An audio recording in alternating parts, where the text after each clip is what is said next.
สวัสดีค่ะมีนาเองค่ะขอต้อนรับสู่ช่องไม้สะพ้ายตุรกีอีกหนึ่งรอบนะคะวันนี้สวยไหม จริงๆแล้วอยากอวดไม่ใช่อะไรหรอก ถึงมาที่ระเบียงนี่ไงวันนี้นะคะมาชวนทำเขาเรียกว่า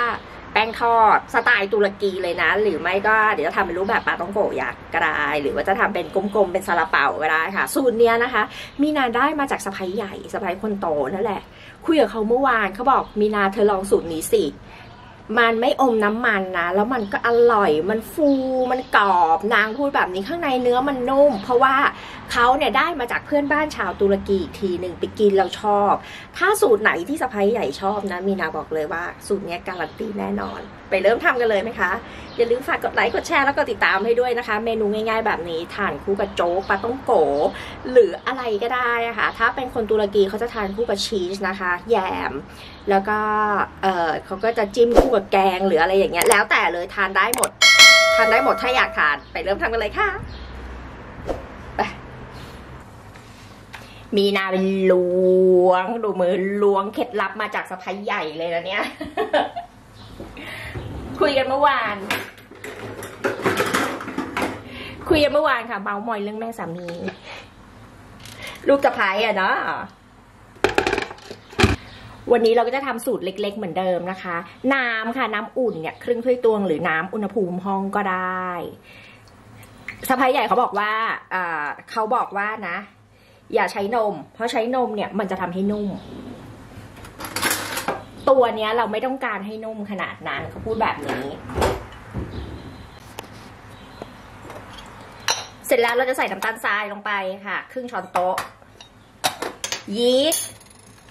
ใส่ไป1 ช้อนชานะคะสิ่งสำคัญนะคะอยู่ที่นี่เลยค่ะน้ำส้มสายชู1 ช้อนโต๊ะใช้น้ำส้มสายชูอสรบ้านเราก็ได้แต่ว่าตัวนี้มีนาใช้น้ำส้มสายชูจากแอปเปิ้ลนะโยเกิร์ตค่ะ1 ช้อนโต๊ะโยเกิร์ตเนี่ยใช้เป็นแบบน้ำก็ได้นะก็ใส่ไป1 ช้อนโต๊ะเหมือนกันค่ะต่างกันที่แป้งนิดหน่อยเท่านั้นเองน้ำส้มสายชูใช้อสรได้นะคะเสร็จแล้วเติมแป้งเลยจ้าแป้งสาลีอเนกประสงค์เร็วไหม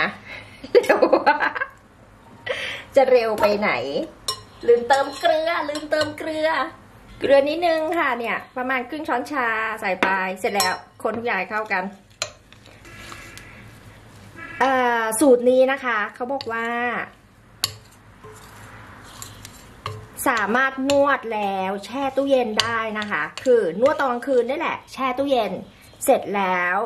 พอเช้ามาเราออกมาจากตู้เย็นค่ะพัก5 นาทีเราทอดได้เลยเขาทำแบบนี้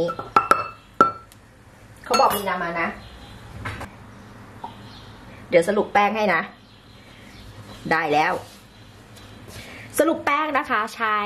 1 ถ้วยตวงกับอีกเศษ1/3 ถ้วยตวงตัวนี้ใครยังไม่ได้ซื้อนะเห็นไหมสวยงามแล้วก็ไอตัวนี้มันใหญ่ดีด้วยค่ะสำหรับมีนาเนี่ยมองไม่ค่อยเห็นสำหรับไอตัวเล็กเนี้ยอีตัวเนี้ยคือเมื่อก่อนนะชอบแต่ว่าเนี่ยเขาอยู่ตรงเนี้ยมีนามองไม่เห็นพอได้อันนี้มานะตอบโจทย์เห็นไหมตัวมันเริ่มเลยเห็นชัดเป๊ะแล้วยิ่งเป็นแบบเนี่ย1 ถ้วยตวงนะมันเห็นชัดมากอ่ะไม่ต้องมานั่งเล็งอ่ะเนี่ยมันเห็นชัดเป๊ะที่เพจขายอยู่นะคะสนใจติดต่อไปได้นะคะอินบ็อกซ์ไปได้เลยหรือแอดไลน์มาก็ได้เนาะอ่ะเสร็จแล้วค่ะเรานวดแค่ให้เขาพอเข้ากัน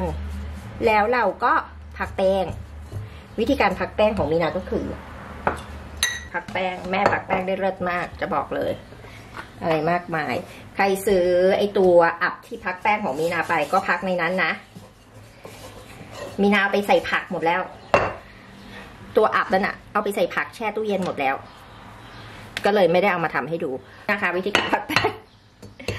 แป้งนะคะประมาณให้เขาขึ้นประมาณ1 เท่าตัวครึ่งก็ได้หรือ1 เท่าตัวก็ได้ประมาณ20-30 นาทีหรือว่าประมาณ1 ชั่วโมงก็ได้แล้วแต่สภาพภูมิอากาศนะคะ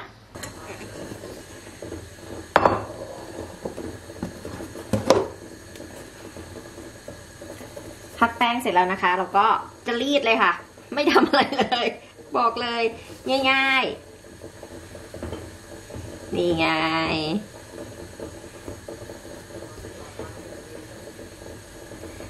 เนี่ยถ้าเป็นกลมๆนะคะเอาแก้วเนี่ยราคามาตัดจุ่มแป้งก่อน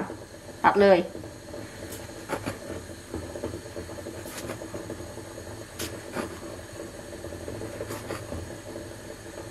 แล้วเดี๋ยวเอาไปทอดค่ะแค่นี้เองนี่ไงดึงมันออกมา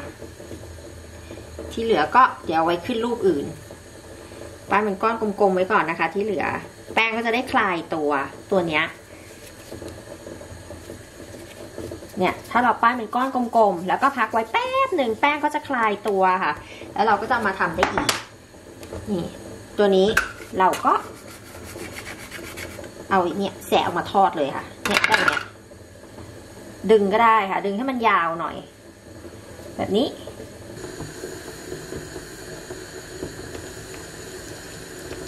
นะคะเวลาทอดมันมีเทคนิคอยู่นิดเดียวคือกดหรือเอาน้ำมันเนี้ยค่ะขึ้นมาสาดขึ้นมาราดแบบนี้กดอย่างนี้ก็ได้กดหรือทำอย่างนี้ก็ได้เราก็ทอดค่ะให้เหลืองทั้งสองด้านบ้านๆนี่ไงแบบนี้เห็นไหมคะแป้งทอดบ้านๆธรรมดาแป้งทอดนะคะสูตรดั้งเดิมสไตล์ตุรกีค่ะลองทำกันดูนะคะยังไงฝากกดไลค์กดแชร์แล้วก็ติดตามให้ด้วยเนาะแล้วพบกันคลิปหน้านะคะสวัสดีค่ะ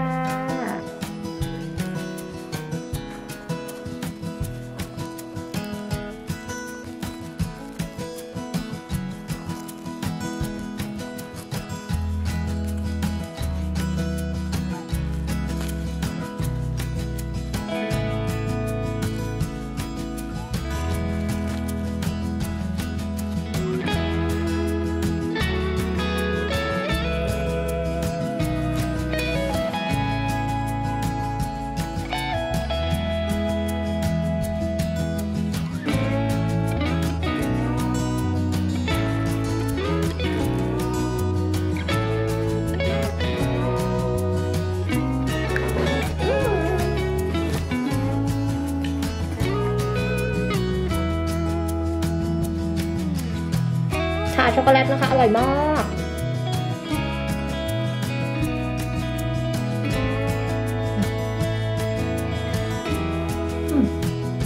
ชื่นใจโอ้มันไม่อมน้ำมันจริงๆนะเนี่ย